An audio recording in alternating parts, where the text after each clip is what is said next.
साथियों, मित्रों और विद्यार्थियों, मैं प्रियंका चौधरी आप सभी का भारत के लार्जेस्ट ऑनलाइन प्लेटफॉर्म अनअकैडमी में स्वागत करती हूँ, अभिनंदन करती हूँ।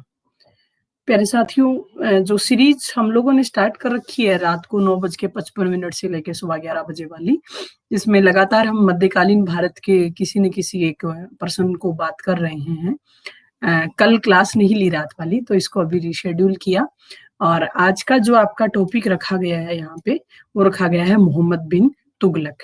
सब लोग जानते हैं मोहम्मद बिन तुगलक के लिए, बहुत सुना भी है आप लोगों ने और कुछ चीजें आज आप हमारे साथ क्लियर कर लेंगे कि अगर कुछ नया आपको लगता है तो। मोहम्मद बिन तुगलक के लिए कहते हैं कि इनमें पागलपन का कुछ अंश मौजूद था। अब किस हद तक था वो और कैसे-कैसे हमको देखने को मिला, कहाँ-कहाँ हमने उनके पागलपन को देखा, इस पे हम बात करेंगे।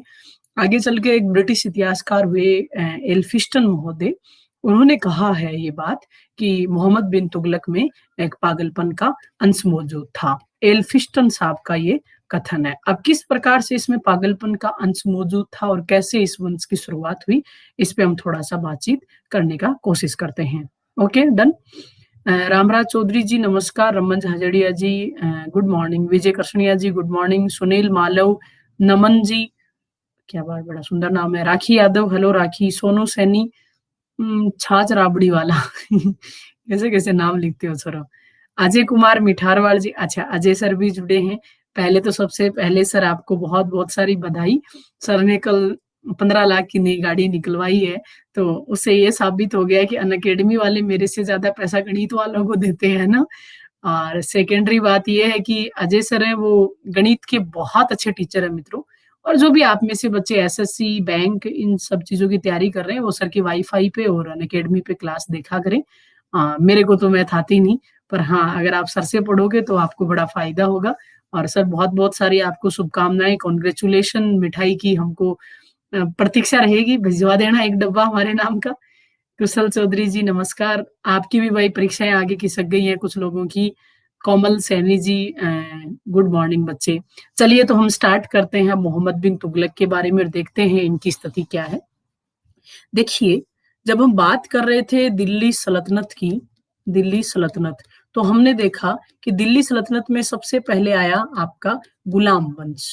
सभी जानते हो कि गुलाम वंश में राबड़ी बेचता हूँ मैं, इसलिए यही नाम रख लिया। अच्छा चलिए सोनू, सही बात है, बेचनी भी चाहिए, उससे बढ़िया कुछ भी नहीं है जी। दुनिया की सबसे ज़्यादा नशीली चीज़ कोई है तो वो मेरी नज़र में तो छाछ राबड़ी ही है ना।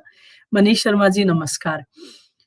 कौन-सी एग्ज़ाम, ये एलएलबी वाली एग्ज़ाम आगे निकल गई बेटा, जो एलएलबी की एग्ज़ाम थी ना, एलएलबी, एलएलएम जो बच्चे कर रहे हैं उनका एग्ज़ाम आगे स्थगित हो गया। देखिए प्यारे साथियों, जो दिल्ली सल्तनत है, दिल्ली सल्तनत में सबसे पहले गुलाम वंश ने शासन किया और हमने देखा गुलाम वंश में कुतुबुद्दीन ऐबक, फिर आराम शाह, फिर आपका इल्तुतमिश, फिर आपका रुकनुद्दीन फिरोज शाह, उसके पश्चात रज़िया सुल्ताना, फिर अलाउद्दीन बहराम शाह, फिर मसूद शाह, फिर नासुरुद्दीन महमूद, फिर आपका गयासुद्दीन बलबन और बलबन के बाद में केकुबाद और क्युमर्स जैसे शासक हुए। लास्ट में हमने देखा कि गुलाम वंश को अपदस्थ कर दिया एक व्यक्ति ने जिसका नाम था जलालुद्दीन खलजी और एक नवीन वंश स्थापित हो गया जिसको हम खलजी वंश के नाम से संबोधित करते हैं, जिसमें जलालुद्दीन खलजी शासक रहे। Vikas Saharan ji, Prakash Chaudhary ji good morning sir, Manish Sharma ji good morning. और हमने देखा यहाँ पे कि खलजी काल में जलालुद्दीन खलजी शासक रहे।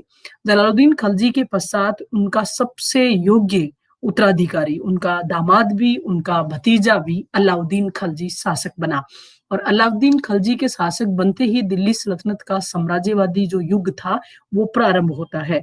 आगे हमने देखा राहुल कुमार जी की अलाउद्दीन खलजी के बाद में मुबारक शाह खलजी शासक हुए और एकमात्र दिल्ली सल्तनत का सुल्तान था जिसने स्वयं को खलीफा कहा। उसके बाद में नुसरत शाह राजा बने और नुसरत शाह के बाद में जो अगला शासक आ रहा है वो आ रहा है आपका गयासुद्दीन तुगलक और गयासुद्दीन तुगलक के साथ ही खलजी राजवंश समाप्त हो जाता है और एक नवीन राजवंश की स्थापना होती है जिसको इतिहास में हम तुगलक वंश के नाम से संबोधित करते हैं। भारत राख जी, हेलो भारत, क्या हालचाल है। अब देखिए तुगलक वंश के बारे में,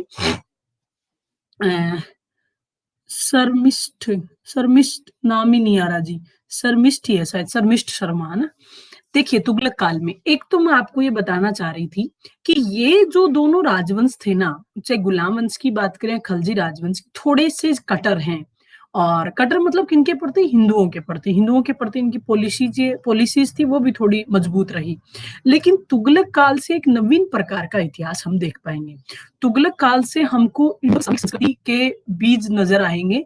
और मैं ये कहूं तो ज्यादा ठीक लगेगा कि तुगलक काल के जितने भी शासक थे, उन्होंने हिंदुओं के प्रति वैसे ही प्रेमपूर्ण व्यवहार किया जैसे मुसलमानों के प्रति किया। तो यहाँ पहली बार एक हिंदू मुस्लिम का जो गैप था वो समाप्त होता हुआ हमको नजर आ रहा है। और उसका भी एक विशेष कारण है। प्यारे साथियों, ये जो तुगलक वंश है, ये करोना तुर्क माने गए हैं। कौन से तुर्क माने गए हैं? करोना तुर्क। करोना तुर्क का तात्पर्य होता मिश्रित तुर्क थे। मिश्रित तुर्क क्या होते हैं जी? मिश्रित तुर्क का मतलब ये था बेटा कि इनके माता पिता में से एक क्या है जी? हिंदू है। जैसे ये गयासुद्दीन तुगलक है, तो गयासुद्दीन तुगलक के पिताजी तो क्या है? इस्लामिक कल्चर के व्यक्ति हैं। और उन्होंने एक हिंदू जाट महिला से विवाह किया। उनकी जो पत्नी है वो एक जाटनी है, हिंदू जाटनी है। अब उनसे बच्चा हो रहा है कौन? गयासुद्दीन तुगलक। तो वो जो बच्चा अगर आगे चल के सुल्तान के पद पे पहुंचेगा, तो उसका हिंदुओं के प्रति एक ऑटोमेटिक थोड़ा लगाव रहेगा कि नहीं रहेगा, ये बताइए। ओबियसली रहना लाजमी सी बात है। क्यों? क्योंकि चाहे उसका लालन पालन मुस्लिम पृष्ठभूमि में हुआ हो, उसके पिता मुसलमान रहे हो, लेकिन उसकी माँ तो हिंदू है। तो उसका ननिहाल है हिंदुओं के, तो वो जाता आता रहा है ननिहाल में। हिंदू परंपराओं का उसके ऊपर प्रभाव है। उसकी माता ने उसको रामायण महाभारत की कहानियां भी खूब सुनाई होंगी। बोलो सही बात है। उसको हमारे रामकृष्ण के किस्से भी सुनाए होंगे। तो स्थिति सबसे बड़ी यही नजर आई मित्रों। कई बार आपसे तुलना में सवाल आएगा, मेंस में बहुत सुंदर सवाल आपको बता रही हूं मैं। शेखर जांगीड़ जी नमस्कार। कि मध्यकालीन भारत के मुसलमान शासक और अंग्रेजी ईस्ट इंडिया कंपनी या ब्रिटिश क्राउन, उनका तुलनात्मक अध्ययन करो कि कौन ज्यादा अच्छा था। तो हमको ज्यादा अच्छा मध्यकालीन भारत के मुस्लिम आक्रांताओं को मानना पड़ेगा। किससे ज्यादा अच्छा जी? अंग्रेजी ईस्ट इंडिया कंपनी और जो ब्रिटिश क्राउन था उससे। उसका कारण क्या था? अंग्रेजी जितनी भी यूरोपियन कंपनियां हिंदुस्तान में आएंगी आधुनिक भारत में, उसमें से एक भी कंपनी ऐसी नहीं थी मित्रों, एक भी कंपनी ऐसी नहीं रही जिसने भारत की परंपराओं को आत्मसात किया हो या एक टाइम पे वो घुल मिल गई हो हमारे साथ। वो हमेशा अपने आप को एक व्यापारी ही समझते रहे। और चाहे वो अंग्रेजी कंपनी की बात करें, पुर्तगाली कंपनी की बात करें, डच कंपनी की बात करें, फ्रांसीसी कंपनी की बात करें, सब कंपनियों का एक ही उद्देश्य है भारत में ज्यादा से ज्यादा धन लाभ प्राप्त करना और उस धन लाभ को अपने पर्टिकुलर देश में भेजना। तो वो भारतीयों के साथ कभी अपने आप को ऐसे कन्वीनियंट नहीं फील कर पाई, मैच नहीं कर पाई। लेकिन मुस्लिम आक्रांता रहे, चाहे सल्तनत काल की बात करें चाहे मुगल काल की बात करें, ये उनकी तुलना में इसलिए श्रेष्ठ माना जाएगा कि यद्यपि प्रारंभ में ये एक आक्रमणकर्ता के तौर पे हिंदुस्तान में आए थे, लेकिन एक टाइम पे ये हिंदुस्तान के ही होके रह गए। एक टाइम पे अगर इन्होंने यहाँ राज किया, मान लीजिए मध्यकालीन भारत में इस अल्पसंख्यक वर्ग ने बहुसंख्यक वर्ग पे राज भले किया, लेकिन जो भी पैसा इन्होंने यहाँ से कमाया वो अल्टीमेटली कहाँ लगाया? लगाया तो हिंदुस्तान में ही लगा ना उनका पैसा। वो बाहर लेके किसी देश में तो नहीं गए। तो अपने से लिया गया पैसा अपने ही घर में वापस खर्च हुआ। तो इस मामले में हमने पाया कि ये जो लोग हैं उनकी तुलना में ज्यादा श्रेष्ठ है। और एक टाइम पे इन लोगों ने हमारी सभ्यता और संस्कृति के साथ अपने आप को मिक्स कर लिया, घुल मिल गए। और एक ऐसा समय आ गया कि कुछ समय बाद में तो ये कहना भी बड़ा मुश्किल हो गया कि कौन सा तो यहाँ का जन्मजात मुसलमान है, कौन सा विदेशी मूल से यहाँ आके बसा हुआ मुसलमान है और कौन सा कन्वर्टेड मुसलमान है। बिल्कुल कहना नहीं है, कह ही नहीं पा रहे। आज किसी देश किसी भी मुसलमान व्यक्ति को देख के आप पता कर सकते हो क्या कि नहीं ये तो कन्वर्टेड था, पहले हिंदू था फिर मुसलमान बन गया? या आप ऐसे कहोगे नहीं नहीं ये तो दूसरे देश से आके बसने वाला मुसलमान है, या फिर ये तो यहाँ का मुसलमान है? नहीं कह सकते ना किसी को देख के। क्यों? क्योंकि उनकी सभ्यता हमारी सभ्यता में मिक्स हो गई है। और इसी से एक कल्चर निकल के आया जिसको हम इंडो इस्लामिक कल्चर के नाम से संबोधित करते हैं। बोलो सही बात है। संस्कृति से, हाँ, बाकी यूरोपियन लोग कभी संस्कृति से नहीं जुड़ पाए। उन्होंने हमेशा ही भारतीयों को हबशी कहा, उन्होंने हमेशा ही भारतीयों को ब्लैक डॉग और निग्रो ही कह के अपनाया है। लेकिन मुसलमानों ने, चाहे निरंकुश राजतंत्र उनका रहा होगा, लेकिन भारतीयों को काला कुत्ता की धोड़ा कुत्ता की ये सब नहीं बोला। एक टाइम पे वो अपने जैसे हो गए। बोलो सही बात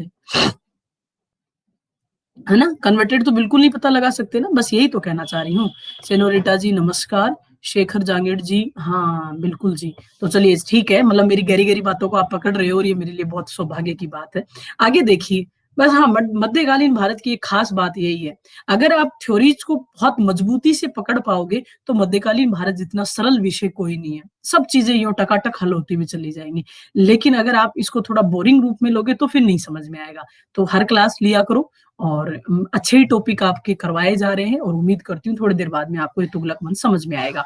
तो तुगलक काल से हमने इंडो इस्लामिक कल्चर को मिक्स होते हुए देखा। क्यों? क्योंकि तुगलक जो शासक थे वो हिंदुओं के प्रति बहुत पॉजिटिव थिंक रखने वाले लोग हैं और वो हैं इसलिए क्योंकि वो कोरोना तुर्क हैं। कोरोना तुर्क का मतलब वो मिश्रित तुर्क थे और मिश्रित तुर्क का मतलब ये था कि ये तुगलक काल था। तुगलक काल के जो संस्थापक है गयासुद्दीन तुगलक साहब, उनके पिताजी तो मुसलमान है और उनकी माता एक हिंदू महिला थी और उसका प्रभाव उसके जीवन पे, उसकी कार्य पद्धतियों पे और उसके प्रशासन पे पड़ा और आगे चल के उसका प्रभाव उसके बच्चों पे भी पड़ेगा। आगे चल के जब उसके बच्चे होंगे तो उन पे भी वो प्रभाव सदैव नजर आता हमको दिखाई देगा। आगे देखिए प्यारे साथियों, एक बात और बताएं आपको, ये जो गुलाम वंश है इसका नाम गुलाम इसलिए पड़ा था क्योंकि ये ऑलरेडी दास रहे। ये ऑलरेडी क्या है जी, दास थे। कुतुबुद्दीन ऐबक गोरी का दास था, इसलिए उसको हमने मामलूक कहा। उसके बाद में इल्तुतमिश है, वो कुतुबुद्दीन ऐबक का दास है, इसलिए उसको भी हमने गुलाम कहा। उसके बाद में बलवन है, वो इल्तुतमिश का दास है। तो लगभग राजा है वो किसी न किसी का दास है, इसलिए हम इस वंश को गुलाम वंश बोलते हैं। खलजी एक क्षेत्र का नाम है। जो खलजी वंश नाम पड़ा, जलालुद्दीन खलजी, अलाउद्दीन खलजी, तो खलजी है वो एक प्रदेश का नाम है, ठीक है? अफगानिस्तान का ही क्षेत्र है, खलजी प्रदेश, पहाड़ी प्रदेश था। वहां से ये वंश उठ के आया था, इसलिए उनको हमने खलजी कहा है। उसी प्रकार से जो तुगलक है, तुगलक मित्रों किसी जाति का नाम नहीं है, किसी धर्म का नाम नहीं है, किसी क्षेत्र विशेष का नाम नहीं है, किसी वर्ग विशेष का नाम नहीं है। तुगलक गयासुद्दीन का व्यक्तिगत पर्सनल नाम है। जैसे मेरा नाम प्रियंका, तो उसका नाम था गयास तुगलक और उसी व्यक्ति ने इस वंश को स्थापित किया। तो गयास तुगलक का तुगलक नाम व्यक्तिगत या पर्सनल नाम था और उसी के आधार पे बाद में इस वंश का नाम क्या पड़ा है जी, तुगलक वंश पड़ा है। तो आपको ये भी ध्यान रखना है एक बात। आगे देखिए, हाँ सब, हाँ बिल्कुल बिल्कुल ठीक कह रहे हो मैडम, बात तो सही है पर इनकी हिस्ट्री पढ़नी तो नहीं है पर मजबूरी है। अच्छा, ऐसी बात है। नहीं, नहीं, वो तो प्यारे साथियों शेखर कह रहे हैं, मतलब एक बहुत बड़ा पूर्वाग्रह अपने अंदर लेके चल रहे हैं ये और इनको लगता है इनकी हिस्ट्री पढ़नी तो नहीं है, बल्कि ये ऐसा नहीं सोचना चाहिए और मैं तो बिल्कुल नहीं सोच सकती क्योंकि मेरी रोज़ी-रोटी तो बेटा इधर से ही आ रही है ना, तो मैं तो कह सोच ही नहीं सकती और फिर भी हिस्ट्री कोई खराब नहीं होती, हिस्ट्री किसी की भी पढ़ो, पढ़नी तो है ही। क्या वो लोग फिर ये कहें तो कि हमको हिंदुओं की हिस्ट्री पढ़नी तो नहीं है पर मजबूरी है, तो आपस में मजबूरियों से बंधे हुए हैं, सभी बंधे हुए हैं। तो आपको उनका पढ़ना है, उनको भी आपकी पढ़नी पड़ती है ना? हाँ, आपकी तो रोज़ी-रोटी है ना। अरे तेरी भी है, बिना हिस्ट्री के काम नहीं चलेगा तेरा। इतिहास ही एक ऐसा विषय है जो आपको अपने अतीत काल की घटनाओं से रूबरू करवाता है। अगर आप अपने अतीत को समझ पाओगे, तो आपका वर्तमान अच्छा होगा बेटा और अगर वर्तमान आपका अच्छा हुआ, तो भविष्य तो फिर आपको पता ही कितना उज्ज्वल होना ही है। तो इतिहास जैसा विषय दुनिया में कोई नहीं पाया जाता क्योंकि एक विषय ही है ये जो आपको आपका अतीत, वर्तमान, भविष्य सब कुछ बता देता है। बोलो सही बात है कि नहीं? ज्योतिष जैसा विषय है। अगर आपको अपने अतीत काल का पूरा पता होगा कि आपके फादर ने ये गलती की, दादा ने ये गलती की, आज आप उनको करोगे नहीं तो आपके भविष्य में आपको कुछ भुगतान नहीं करना पड़ेगा। तो एकमात्र हिस्ट्री ही ऐसा है जो आपके वर्तमान, भूत और भविष्य सबको साथ लेके चलता है। फिर भी आप कहते हो कि हिस्ट्री बड़ा बेवफ़ा है, रात को पढ़ो सवेरे सफ़ा है। बोलो सही बात है, ऐसा नहीं होना चाहिए लेकिन। आगे देखिए हम क्या कहना चाह रहे थे। अब राजा बने गयासुद्दीन तुगलक। गयासुद्दीन तुगलक के बाद में पारस बंसल जी नमस्कार, छाया चौधरी हेलो बेटा क्या हाल-चाल है? मम्मी की तबीयत कैसी है अब? नेकराम चौधरी जी गुड मॉर्निंग पापा, सब लोग कैसे हो भई? आगे देखिए। मैम पटवार के लिए पढ़ लें क्या? हाँ, बिल्कुल पढ़ो राखी। हिस्ट्री सब सेम ही है। पटवार में, एसआई में और आरएस में तीनों जगह सेम है, ठीक है? अब देखिए, तुगलक वंश में फिर राजा बने सबसे पहले गयासुद्दीन तुगलक। ये इस वंश के संस्थापक थे, ठीक है? गयासुद्दीन तुगलक। गयासुद्दीन तुगलक ने 1320 से लेके साथियों 1325 तक दिल्ली के सिंहासन पर शासन किया। फिर गयासुद्दीन तुगलक के बाद में उनका बेटा राजा बना, जिसको हम इतिहास में बोलते हैं मोहम्मद बिन तुगलक। हम इसी की बात कर रहे हैं अब और ये मोहम्मद बिन तुगलक है, ये 1325 में शासक बना था और 1351 तक ये शासक रहा। क्लियर? अब देखिए इस मोहम्मद बिन तुगलक के बारे में, ये रहा आपका मोहम्मद बिन तुगलक, और ये व्यक्ति 1325 में शासक बन रहा है और 1351 तक ये शासक के पद पे रहता है। इसमें एक पागलपन का अंश हमको मौजूद आता है, और वो किस प्रकार का अंश था वो हम अभी बात करेंगे। ठीक है, अब देखिए इसके बारे में कुछ चीजें बताएं।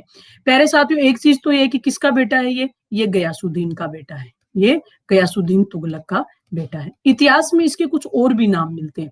इतिहास में इसको उलुग खां के नाम से भी जाना जाता है। इतिहास में इसको प्यारे साथियों जूना खां भी कहा जाता है। इतिहास में इसको नोना खां भी कहा जाता है। ये सब किसके नाम है? ये आपके इसी गयासुद्दीन तुगलक के नाम है। उसको हम उलुग खां भी बोलते हैं, उसको हम जूना खां भी बोलते हैं, उसको हम नोना खां भी बोलते हैं। आप ये मत सोचना कि ये इसके नाम है, मतलब मैं इस पीपीटी पे लिख रही हूँ तो आपको लग रहा है कि ये जो दिख रहा है इसी का नाम उलुग खां है, इसी का नाम है ना जूना खां है। किसकी बात करें हम? गयासुद्दीन तुगलक की। आप सबको पता भी चल गया होगा कि कल से हमारे पीपीटीज में बड़ा चेंजेस हो गया है। अनअकैडमी के द्वारा ये सब अब हमारे के लिए करना कंपलसरी कर दिया गया है, इसलिए अब ये पेज आगे से बन के आए हुए सेट पेज है, और अब उन्हीं के फॉर्मेट में हमको पढ़ाना पड़ रहा है। मतलब पहले हमारे हाथ खुले हुए थे, हम जैसे चाहे वैसे पढ़ा सकते थे, लेकिन कल से हमारे हाथ बांध दिए गए और अब हमको उन्हीं के फॉर्मेट में पढ़ाना पड़ेगा सब लोगों को। तो मेरी क्लास में आज से फॉर्मेट मिल रहा है। पॉलिसीज ऑलवेज फेल्स, हाँ बिल्कुल बिल्कुल हाँ अभी बता रहे हैं। हाँ मैं अभी आपको बताती हूँ, सब बताती हूँ। शंकर जी, सॉरी शेखर जी, आप मुझे टाइम तो दीजिए। आप हथेली में सरसों उगाओगे तो काम नहीं चलेगा ना, मुझे समय तो दो बोलने का। आप अपना सवाल खुद ही पूछ के खुद ही उत्तर दे रहे हो। खुद ने ही आपने कहा कि इसने बहुत सारी पॉलिसी बनाई और सब पॉलिसी फेल हो गई, क्यों? तो आप मुझे बताने तो दो क्यों हो गई। फिर मेरी पूरी क्लास समझने के बाद में भी अगर आपको कोई डाउट रहे तो फिर आपकी जूती मेरा सर, लेकिन ऐसा कभी आज तक हुआ नहीं है ना। आगे देखो क्या कहना चाह रही थी। अब देखिए, तो गयासुद्दीन तुगलक को इतिहास में उलुग खां भी कहते हैं, जूना खां भी कहते हैं, नोना खां भी कहते हैं। ये जो सॉरी गयासुद्दीन तुगलक को नहीं, मोहम्मद बिन तुगलक को। देवेंद्र चौधरी नमस्कार।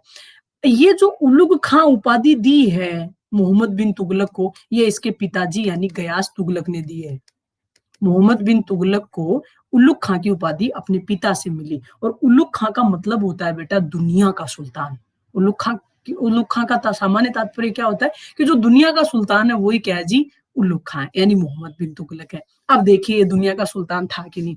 एक तो विशेष बात इस व्यक्ति के लिए ये कहना चाहेंगे, आपको देखिए आज से मेरी कोई भी क्लास इधर से भी आप देख सकते हो, ये मेरी क्लास के लिंक है, ये आज वाली क्लास का लिंक है जो आप पढ़ रहे हो डायरेक्ट। जैसे कई बार बच्चों को क्लासेस ढूंढने में दिक्कत आती है, अब हर क्लास में आपको इसी प्रकार के लिंक मिलेंगे। और ये मेरा जो प्लस कोर्स चलता है 1:45 से लेकर 3:45 वाला, उसका लिंक है, तो आप डायरेक्ट यहाँ जाके भी क्लासेज को आप देख सकते हो। ठीक है, अब देखिए हम बात कर रहे थे इस मोहम्मद बिन तुगलक की, और देखते हैं इसके बारे में कुछ खास बातें। एक तो प्यारे साथियों मोहम्मद बिन तुगलक की खास बात ये थी कि ये दिल्ली सल्तनत का पहला ऐसा सुल्तान था जो कि हिंदुओं के जो त्योहार हुआ करते थे, होली दीपावली, उनमें भाग लिया करता था। पहली बात तो ये हो गई कि दिल्ली सल्तनत का पहला शासक है जो हिंदू त्योहारों में हिस्सा लिया करता था। इससे तो आपको पता चल ही गया कि कोरोना तुर्क है, ये मिश्रित तुर्क है, तो इनके ऊपर हिंदू प्रभाव बहुत ज्यादा है। तो जब हिंदुओं के होली दीपावली दशहरा हम मनाते थे तो बाकायदा ये भी जाया करता था और आराम से एंजॉय किया करता था। अंकित कुमार जी नमस्कार। दूसरी बात और बताएं आपको, मोहम्मद बिन जो तुगलक था वो दिल्ली सल्तनत का सर्वाधिक पढ़ा लिखा शासक भी था। मतलब net, JRF, SRF, MPhil, PhD सब करके बैठा था। जितने आज तक के शासक रहे उनमें सबसे ज्यादा पढ़ा लिखा शासक है वो किसको माना जाता है जी? वो आपके इस मोहम्मद बिन तुगलक को ही माना जाता है। पप्पू गांधी की तरह मोदी बोलते हैं अपने स्पीच में कि मैं क्वेश्चंस का 2 आंसर दे सकता हूं, पर आंसर का क्वेश्चन कैसे दूं? अच्छा ये बात है क्या? तो आगे देखिए, तो ये सबसे पढ़ा लिखा शासक भी था। मित्रों इस व्यक्ति के द्वारा स्वर्ण सिक्के चलाए, इस व्यक्ति ने स्वर्ण सिक्के, सोने के सिक्के चलाए, जिनको हम दिनार के नाम से संबोधित करते हैं। हालांकि प्राचीन काल में भी हम सोने के सिक्कों को गुप्त काल से ही दिनार कह रहे थे। इसके अलावा प्यारे साथियों, ये दिल्ली सल्तनत का पहला शासक था, सॉरी, जिसने चमड़े के सिक्के भी चलाए। दिल्ली सल्तनत का पहला शासक था जिसने चमड़े के सिक्के भी चलाए। हालाँकि आगे हम मुगल काल जब पढ़ेंगे तो मैं आपको आगे भी एक बार बताऊँगी कि भारत में एक व्यक्ति और हुआ था जिसका नाम था निज़ाम रुक्का बिश्ती, जो कि पूरे जीवन काल में 1 दिन के लिए बादशाह बना था, क्योंकि उस व्यक्ति ने हुमायूँ की जान बचाई थी। तो हुमायूँ ने उसको वादा किया था कि अगर वापस मुझे कभी दिल्ली की राज्य सिंहासन मिला तो तुझे मैं 1 दिन का शासक बनाऊँगा। तो अपनी शर्त को उसने मछीवाड़ा और सरहिंद के युद्धों के बाद में पूरा किया और 1 दिन का राजा बनाया। उस बिश्ती के द्वारा भी भारतीय इतिहास में चमड़े के सिक्के जारी किए गए। लेकिन उनसे पहले सल्तनत काल के इतिहास में इस मोहम्मद बिन तुगलक ने चमड़े के सिक्के जारी किए। प्यारे साथियों, इस मोहम्मद बिन तुगलक ने एक बहुत ही सुंदर नगर बसाया जिसका नाम था जहांपनाह नगर। जहांपनाह नगर का संस्थापक कौन है जी? मोहम्मद बिन तुगलक है। और इसने एक फोर्ट भी बनाया जिसको वर्तमान में हम आदिलाबाद के किला के नाम से संबोधित करते हैं। ठीक है, ये इसके कुछ कार्य है। अब देखिए, यहाँ तक इसकी कोई बात ज्यादा खास नहीं है। इसकी जिंदगी की शुरुआत तो तब मानते हैं जब इसके द्वारा कुछ योजनाओं का क्रियान्वयन किया गया। इसने, क्योंकि देखिए दिल्ली सल्तनत का सबसे ज्यादा पढ़ा लिखा व्यक्ति था, इसलिए इस व्यक्ति के द्वारा इतनी सुंदर नीट एंड क्लीन योजनाएं बनाई गई। लेकिन कहते हैं कि इसकी किस्मत ही ऐसी थी मित्रों, व्यक्ति में कोई कमी नहीं थी। व्यक्ति में कोई कमी नहीं थी, ना चरित्र का खराब था, ना ही नेचर का खराब था, ना ही बिहेवियर गंदा था, ना ही बेवकूफ था। उसके बावजूद भी हर योजना इसके असफल होती रही। तो कहते हैं ना कि कई बार की किस्मत बहुत बड़ी चीज होती है। किस्मत के आगे बड़े बड़े शहंशाह भी क्या हो जाते हैं जी, ध्वस्त हो जाते हैं। जहां एक तरफ अलाउद्दीन खलजी जैसे हस्मत वाले राजा थे, किस्मत वाले, है ना, जिनको हर बार बिना कुछ किए ही सफलता मिलती थी। और एक व्यक्ति ये था जिसने जिंदगी में कभी किसी का बुरा किया ही नहीं बापड़े ने, लेकिन उसके बावजूद भी किस्मत उसका कभी साथ ही नहीं दे रही। इसलिए जब इसकी मृत्यु होती है तो समय बैठ के रोता है। जब इसकी मृत्यु हो जाती है तो समय भी बैठ के रोया मोहम्मद बिन तुगलक के साथ, और मोहम्मद बिन तुगलक को रोते हुए कहा कि हे मोहम्मद बिन तुगलक, तू बुरा इंसान नहीं था, बस थोड़ा मैं ही तेरे चक्कर में सही नहीं चला। समझ रहे हो कि तू बुरा इंसान तो नहीं था, बस जब तक तू जिंदा रहा मैं ही तेरे साथ अच्छे से नहीं चल पाया। और देखिए किस प्रकार से इसकी योजनाएं रही और किस प्रकार से ये बेचारा फेल होता चला गया। अगर मोहम्मद बिन तुगलक की योजनाओं की बात करें तो प्यारे साथियों, सबसे पहले इसने एक योजना बनाई जी, दोआब में करवर्दी। आप देखिए दोआब क्या होता है जी? दोआब का मतलब होता है दो नदियों के बीच का भाग। दो नदियों के बीच का जो उपजाऊ क्षेत्र होता है, राजा राम बड़गुजर साहब नमस्कार, उसको दोआब का क्षेत्र कहा जाता है। और प्यारे साथियों, ये इसलिए चलाई गई कि देखिए सपोज इट, राजस्थान से भी आप 1/3 भू राजस्व ले रहे हो, और जो गंगा और ब्रह्मपुत्र नदियों के जो सुंदरवन वाला क्षेत्र है, जो इतना उपजाऊ क्षेत्र है, वहां से भी 1/3 ले रहे हो, तो यहाँ का किसान तो कभी उसके बराबर जा ही नहीं पाएगा, गरीब ही रह जाएगा, क्योंकि उसके तो होता ही बहुत कम है। अगर यहाँ के किसान को हम थोड़ा कम ले लें, 1/3 की जगह 1/4 ले लें, और वहां वाले से 1/2 भी ले लें, तो बैलेंस रहेगा ना, कोई तकलीफ थोड़ी, योजना खराब थोड़ी है भाई। जिसके ज्यादा हो ज्यादा दे सकता है, जिसके नहीं हो उससे ज्यादा लो, ये कितनी खराब बात है। तो इस व्यक्ति ने बड़ा सोच के कदम उठाया कि मैं ऐसा करता हूँ, जो सामान्य क्षेत्र है उनसे तो राजस्व कम कर देता हूँ या उतना रख लेता हूँ, और जो दोबाव वाले क्षेत्र है उनसे थोड़ा सा मैं टैक्स ज्यादा ले लेता हूँ। ठीक है, ये बात जब इस व्यक्ति ने रखी गई, ये जब इस व्यक्ति ने रखी, तो प्यारे साथियों कहते हैं कि मोहम्मद बिन तुगलक ने यही सबसे पहले कोशिश किया, और कोशिश यही रखा कि उसने दोआब के क्षेत्रों में कर में वृद्धि कर दी। और किस्मत देखिए, इसने वृद्धि की 1326 1327 में। Good morning Jagdish Prasad Takhar sir. तो 1326-27 में इसने भू राजस्व कर था वो दोआब के क्षेत्रों से बढ़ा के 5% से 10% बढ़ाया। कोई बहुत ज्यादा भी नहीं बढ़ाया, जितना आप टैक्स दे रहे थे उसमें 5-10% बढ़ा दिया। और किस्मत देखिए, इसको किस्मत ही बोलोगे, आपको ये लगे कि योजना खराब बनाता था, योजना खराब कुछ नहीं है, किस्मत ही तो है कि लगातार जिस दिन दोआब में करवर्दी की 2.5 वर्ष तक क्या पड़ता रहा जी, अकाल पड़ता रहा। अब अकाल है वो तो एक नेचुरल डिजास्टर है, नेचुरल डिजास्टर है, उसमें तो मोहम्मद बिन तुगलक भी कुछ नहीं कर सकता, उसमें तो राहुल गांधी भी कुछ नहीं कर सकता, उसमें तो नरेंद्र मोदी भी कुछ नहीं कर सकता। बोलो कोई कर सकता है क्या? अकाल को रोका जा सकता है क्या? अतिवृष्टि अनावृष्टि होना अपने हाथ में थोड़ी है। थोड़ा वो ठीक है, इन्वायरमेंट का प्रभाव है, सब चीजें हैं, लेकिन वो है तो डिजास्टर नेचुरली ना। रेहान शर्मा जी नमस्कार, मोहित जैन साहब नमस्कार। तो देखिए इसकी किस्मत देखिए, योजना कहीं खराब नहीं है मित्रों, ध्यान रखिए। इसने दोआब के क्षेत्रों में कर में वृद्धि की, ज्यादा कर भी नहीं बढ़ाया, 5 से 10% ही बढ़ाया, लेकिन कहते हैं कि 2.5 वर्ष तक लगातार क्या रहा, अकाल पड़ा। 2.5 वर्ष तक अकाल पड़ा तो इस व्यक्ति ने देखा कि वहां की जो जनता तबाह हो गई, टैक्स क्या देगी। तो बाकायदा ये इतना प्रजा प्रेमी व्यक्ति था कि इसने लोगों को उस स्थिति से उबारने के लिए एक कृषि विभाग बनाया, और उस कृषि विभाग का नाम था दीवान ए कोही विभाग। क्या नाम था जी, दीवान ए कोही। ये एक डिपार्टमेंट बनाया बेचारे ने, और दीवान ए कोही विभाग बनाया, और एक नवीन पद भी चालू किया, एक नई पोस्ट जनरेट की, जिसको कहा गया आगे चल के कृषि मंत्री। जिसको क्या बोलते हैं हम, कृषि मंत्री, और उसको उनकी भाषा में कहा जाता था अमीर ए कोही। देखिए जो अकाल से जो लोग त्रस्त थे उनको बचाने के लिए उसने दीवान ए कोही नामक एक कृषि विभाग बनाया, और अमीर ए कोही नामक एक कृषि मंत्री की नियुक्ति की, और बाकायदा लोगों को तकावी ऋण जारी किया। तकावी ऋण, तकावी ऋण का मतलब यहाँ पे था सोंधार दिया। सोंधार का मतलब समझते हो, तकावी या सोंधार, बेटा सब्सिडी दी, ऐसे समझ लीजिए साधारण भाषा में, कि इस व्यक्ति के द्वारा लोगों को सब्सिडी दी गई कि आप खाने के लिए परेशान मत, कोई भाई कोई भी जना है राज्य का, वो भूखा नहीं मरना चाहिए। किसी के पास अनाज की किल्लत हो गई हो तो वो राजकोष से जाके अपनी आवश्यकता जितना अनाज प्राप्त करे और अपनी जान को बचाए। जिंदा रहेंगे तो फिर टैक्स बढ़ा देंगे, और इस प्रकार टैक्स ज्यादा लेना तो छोड़िए, बेचारे का सब कुछ जो ऑलरेडी खुद के राजकोष में बंद पड़ा था वो भी क्या हो गया जी, इसका तो खत्म हो गया। तो इस प्रकार हमने देखा कि उसकी दोआब में करवर्धी की जो योजना थी वो क्या रह गई जी, एक तो योजना है सफल हुई, और एक जनता में बदनामी और हो गई। मतलब कुछ करके भी कोई नाम नेहरा नहीं रहा। गांव में बोलते हैं ना कि मैं उनके लिए घणो ही काम करो, लेकिन मन कोई नाम नहीं रहो, कोई मतलब एहसान नहीं रहा। जनता ने इसको गालियां ही निकाली कि यही साबित था, हम आराम से टैक्स दे रहे थे, जिस दिन टैक्स बढ़ाया वो तभी अकाल पड़े, अगर ये टैक्स बढ़ाता ही नहीं तो अकाल ही नहीं पड़ते। तो बेचारा कर भी बहुत कुछ गया, लोगों को दिया भी बहुत कुछ, लेकिन फीटा पड़ गया। फीटा पड़ गया समझ रहे हो मेरे को, कि लोगों की नजर में बुरा बेवकूफ साबित हो गया कि ये देखो ये एकड़ बधा है, ऐसे करके बदनामी की बदनामी मोल हुई।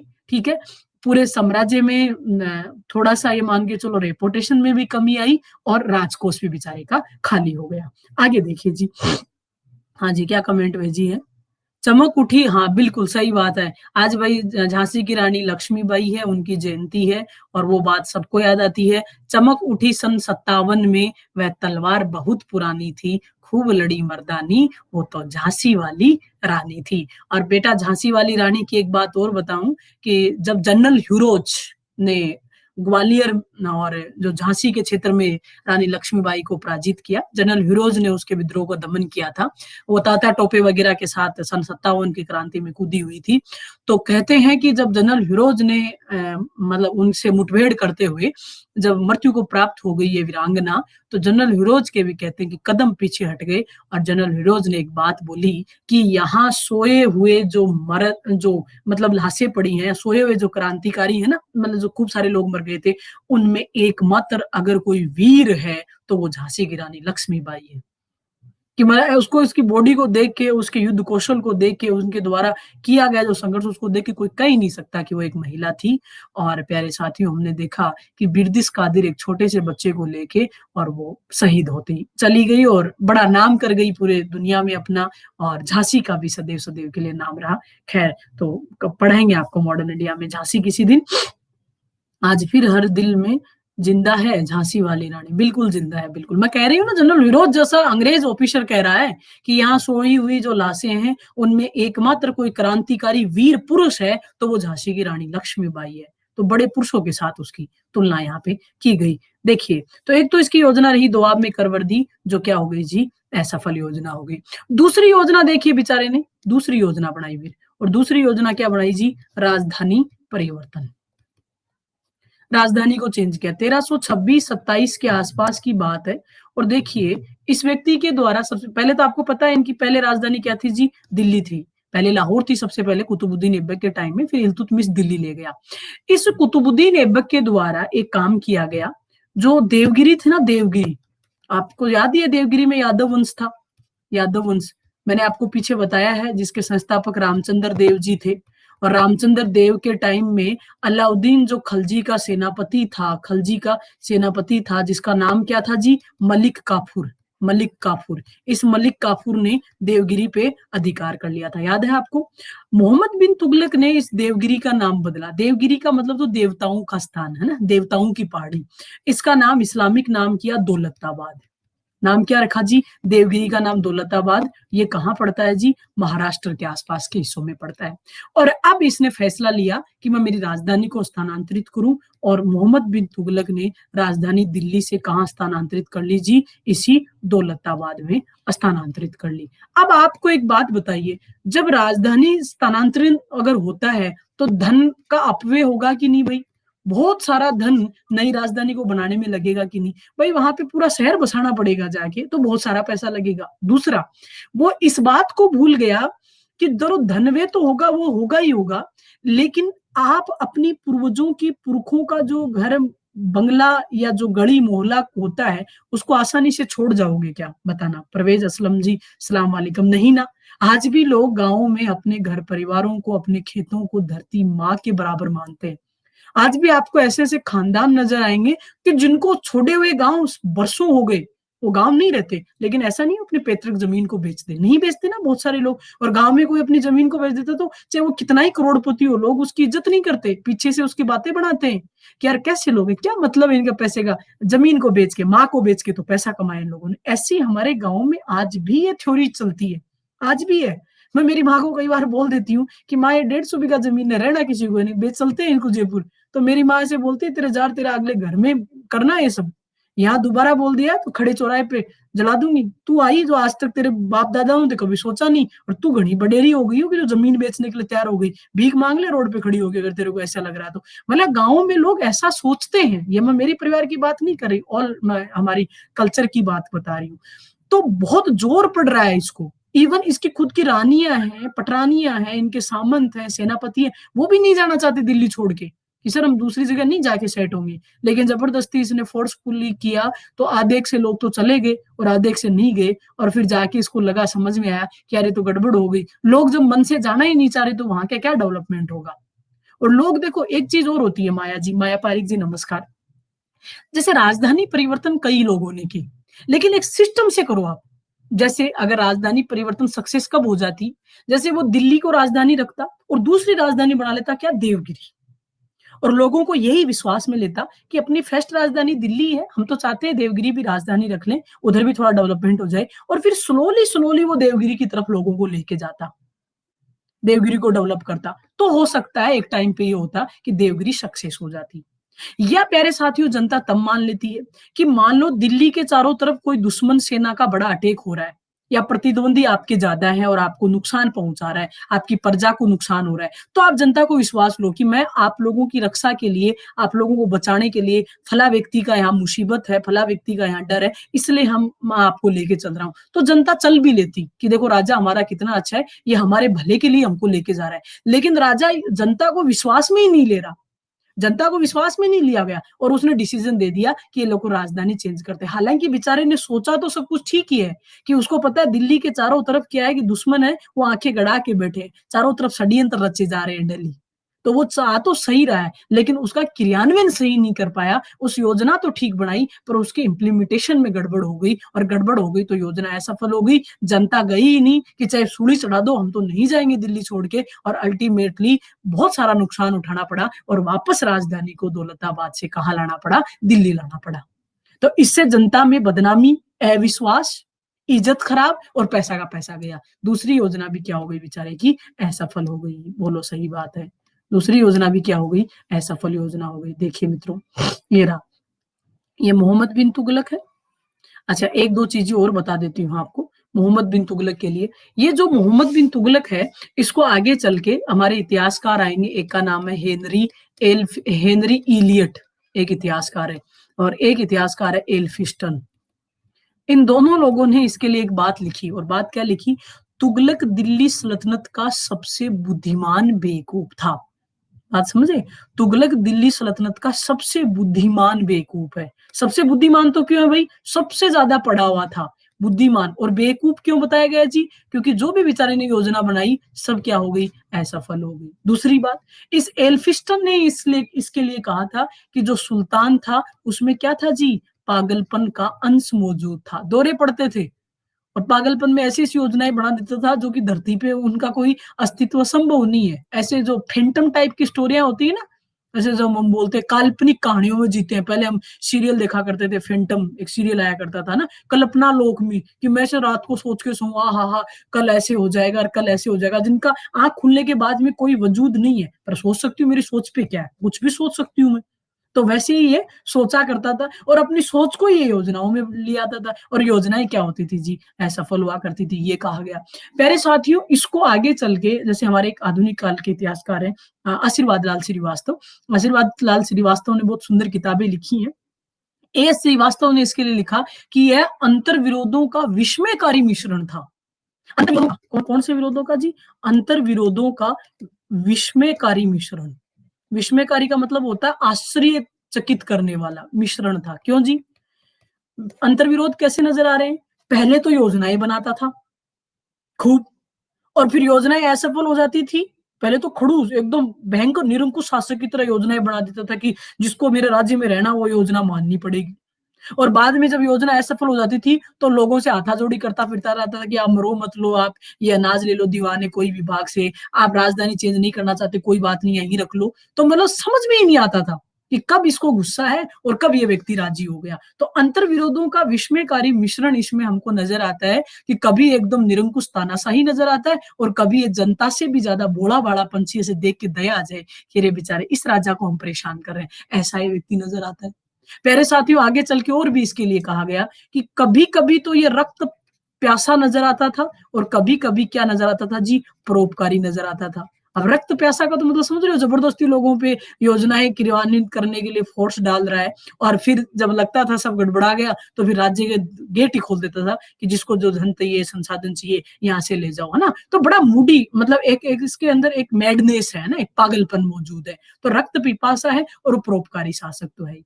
इसीलिए कहते हैं कि जो बदायूनी है, बदायूनी ने अपनी किताब में लिखा मुंतखबुल तवारीख उन्होंने किताब लिखी और उनमें एक बात लिखी कि जिस दिन सुल्तान मोहम्मद बिन तुगलक की 1351 में मृत्यु हो गई, उस दिन प्रजा को अपने सुल्तान से और सुल्तान को अपनी प्रजा से मुक्ति मिल गई। बात समझे मेरी कहा? कि भाई जिस दिन ये मरा ना तो प्रजा को अपने सुल्तान से मुक्ति मिल गई कि हे भगवान जी चलो अच्छी बात है। और इसको भी बापड़े को प्रजा से मुक्ति मिल गई। सुखी तो ये भी नहीं था, ये भी तो डेली प्रजा को लेके परेशान था ही ना। तो मोहम्मद बिन तुगलक सॉरी बयात बदायूनी ने एक बड़ा स्टेटमेंट दिया इनकी मृत्यु पे। इनकी मृत्यु के लिए मतलब उन्होंने लिखा है कि जिस दिन सुल्तान की 1351 में भट्टा में मृत्यु हुई सिंध में, उस दिन सुल्तान को अपनी प्रजा से और प्रजा को अपने सुल्तान से मुक्ति मिल गई। दोनों अब वो मर के खुश है और प्रजा उसके बिना खुश है। सीधी-सी बात है। ये सब हुआ है ना। आगे देखिए अब यही कहना चाह रहे थे देखिए गयासुद्दीन तुगलक का बेटा था। मूल नाम उल्लुग खां, जूना खां, नोना खां है। उल्लुग खां की उपाधि उसको गयासुद्दीन तुगलक यानी पिता ने दी थी जिसका तात्पर्य होता है दुनिया का सुल्तान। अच्छा ये भी याद रख लेना ये दोनों बातें। ये जो व्यक्ति था ये जो आपका गयासुद्दीन तुगलक सॉरी मोहम्मद बिन तुगलक है, ये शेख अलाउद्दीन का शिष्य था। शेख अलाउद्दीन एक कौन है जी? एक सूफी संत है, उनका शिष्य था। तो एक विशेष बात और नज़र आई कि ये हिंदुओं के प्रति तो पॉजिटिव है ही है, बल्कि ये सूफी परंपरा को भी महत्व दे रहे हैं। तो इससे एक बड़ी बात ये निकल के आ रही है कि है तो ये कट्टर सुन्नी मुसलमान है, तो सूफी तो मानना छोड़िए तो शिया को भी नहीं माने। लेकिन ये धार्मिक तौर पे इतना इतना सौहार्दपूर्ण व्यक्ति रहा कि उसने सुन्नियों को तो महत्व दिया ही, खैर खुद सुन्नी है तो देगा ही, बल्कि सूफी जो परंपराएं थी इस्लामिक धर्म की, उनको भी बड़ी रिस्पेक्ट प्रदान की और ये दिल्ली सल्तनत का पहला सुल्तान भी था जो हमारे ख्वाजा मोइनुद्दीन चिश्ती साहब हैं। ख्वाजा मोइनुद्दीन चिश्ती, कहाँ है इनकी दरगाह? गरीब नवाज की दरगाह कहाँ है रे मित्रों? अजमेर शरीफ। बोलो सही बात है। यहाँ की बाकायदा यात्रा की सजदा करने वो कहाँ पहुंचे जी? आपके ख्वाजा मोइनुद्दीन चिश्ती की दरगाह, जो कि चिश्ती सिलसिले के एक बड़े सूफी रहे, चिश्ती सिलसिले के संस्थापक भी है भारत में। उनके उनकी दरगाह का वो देखने के लिए बाकायदा अजमेर शरीफ भी इनका आगमन हुआ। तो ये तो पता चल रहा है कि आदमी इंटेलिजेंट बहुत है और जमाने में भी धर्म के नाम पे इतना कलिष्ठ नहीं है। बल्कि वहां तो धर्म बहुत इंपॉर्टेंट था उतनी सालों पहले। आज ही हम धर्म के नाम पे कितना कट्टर है, लेकिन इनमें कहीं कोई कट्टरता नहीं थी सुनील कुमार सैनी जी। ये हिंदुओं को, सूफियों को, शियाओं को, सुन्नियों को, जिससे जैसा इसका काम बेचारे की इसको होता था, सबकी ये मदद कर लिए तैयार रहा करता था। और बाकायदा बड़े अच्छे कार्य किए। एक एक सुल्तान के द्वारा, और वो भी सुन्नी सुल्तान के द्वारा, एक सूफी दरगाह पे आना कोई सामान्य बात नहीं है बेटा। अब आज के लेवल पे तो अपने को बहुत ठीक लग रही है बात, लेकिन उस समय समाज ने कितना विरोध किया होगा इस बात का, बताइए आप। समाज में कितना विरोध झेला होगा, समाज में कितना लोगों ने हाय हाय की होगी इस बात को लेके, बहुत बड़ी बात है। वो कल ही मैं अखबार में पढ़ रही थी कि बांग्लादेश के एक ऑलराउंडर आपके क्रिकेटर है, और वो जो कलकत्ता में काली माता का एक बड़ा मंदिर है, काली माता बहुत फेमस मंदिर है, वहां का शक्तिपीठ है वो बड़ी, जहां पे एक टाइम पे आपके रामकृष्ण परमहंस और स्वामी विवेकानंद जैसे लोगों ने तपस्या की है, और उसको बहुत मानते हैं। तो बांग्लादेश तो पास ही है ना कलकत्ता के, भाई बांग्लादेश एक तरह से हमारा ही बंगाल ही तो है। बांग्लादेश हमारा क्या है जी, पूर्वी बंगाल ही तो बांग्लादेश है। तो उनको मानते हैं वो, तो वहां कोई प्रोग्राम था तो उसमें वो व्यक्ति आके चले गए, तो समाज ने उसको इतना बड़ा इश्यू बनाया कि कैसे चले गए, कैसे आ गए आप, और फिर बाकायदा उसको बेचारे को पूरी पब्लिकली सार्वजनिक तौर पे माफी नामा मांगना पड़ा। तो आज 2020 में हम इतनी कट्टर परंपराओं में जी रहे हैं, और आज हम बात कर रहे हैं 1325, 26, 27 की, आज से 700 800 साल पहले, और एक शासक के द्वारा ये कदम उठाना, शायद मुझे नहीं लगता इससे बड़ा बुद्धिमता या इससे बड़ा बुद्धिमान या इंटेलिजेंट कोई व्यक्ति हो सकता है। अपनी जगह ठीक था, वो समय से बहुत आगे था। इसकी कमी एक ही थी मित्रों, मोहम्मद बिन तुगलक की एक ही कमी है हिस्ट्री में, वो अपने समय से बहुत आगे है। जरूरत वहां समय से आगे की नहीं थी, जरूरत वहां समय के बराबर चलने वाले की थी, और ये अपने समय से आगे था, इसलिए वो हर जगह की आवाजी असफल हुआ। बोलो सही बात है, बोलो सही बात है।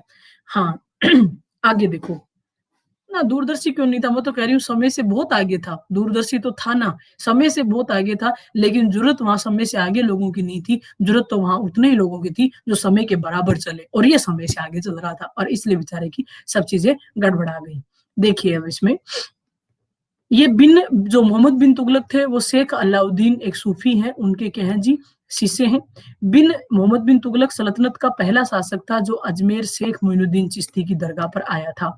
इनके अन्य नामों की बात करें तो आशीर्वाद लाल श्रीवास्तव ने इन्हें अंत विरोधों का विस्मयकारी मिश्रण कहा है।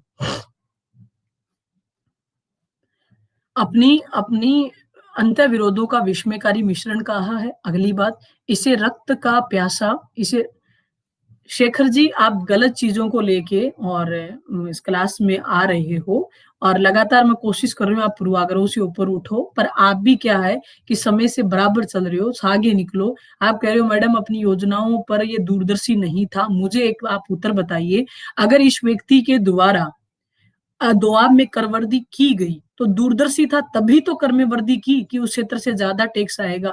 अकाल पड़ गया, अकाल पड़ना इसके बस की बात थोड़ी है, तो उसमें दूरदर्शिता कहाँ से आ जाएगी? क्या आप उसको दूरदर्शी बोलते हो कि नहीं उसको पता होना चाहिए कि अकाल कब पड़ेगा? तो वो तो ज्योतिषी हो गया, दूरदर्शी कैसे हुआ ये बताइए।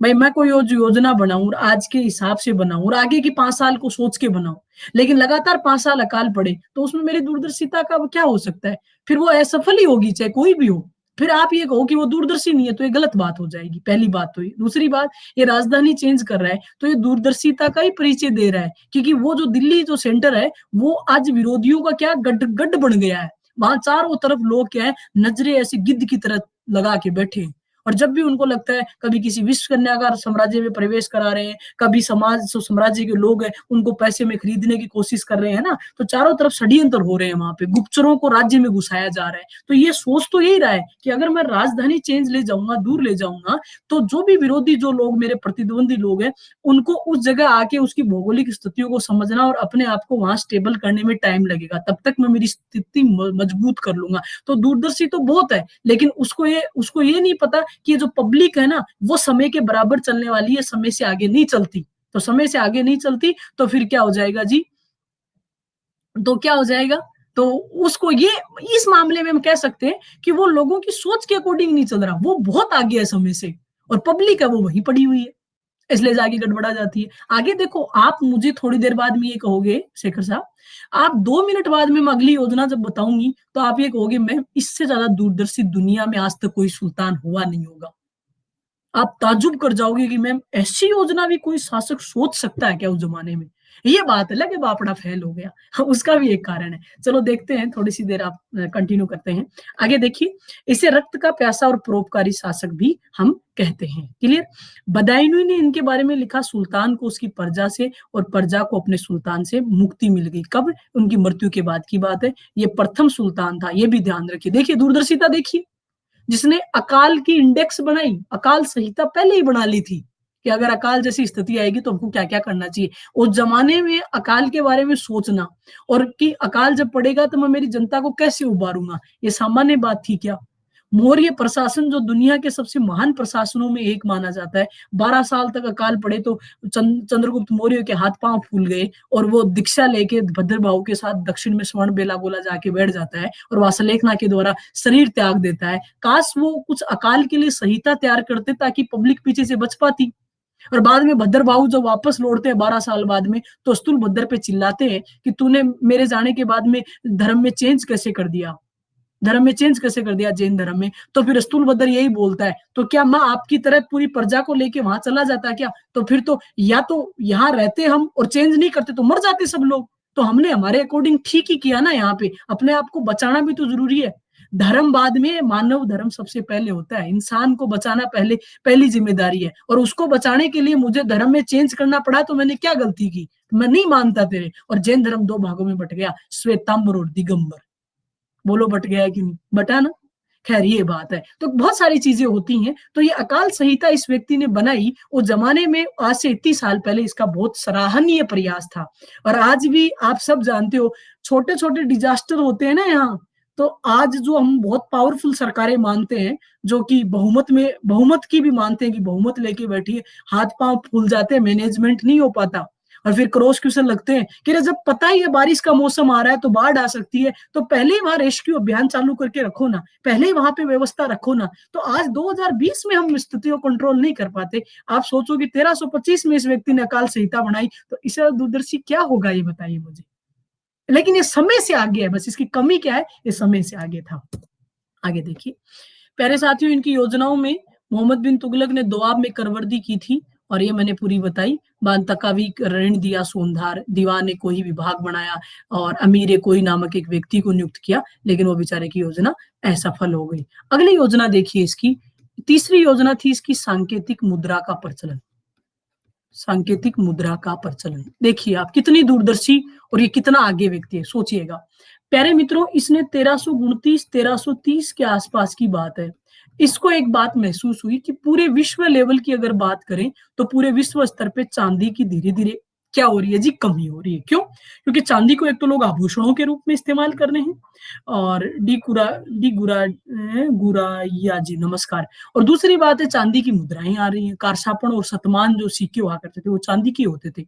जो कारसापण सिक्के थे और जो शतमान सिक्के थे, वो चांदी और तांबे धातुओं के ही थे।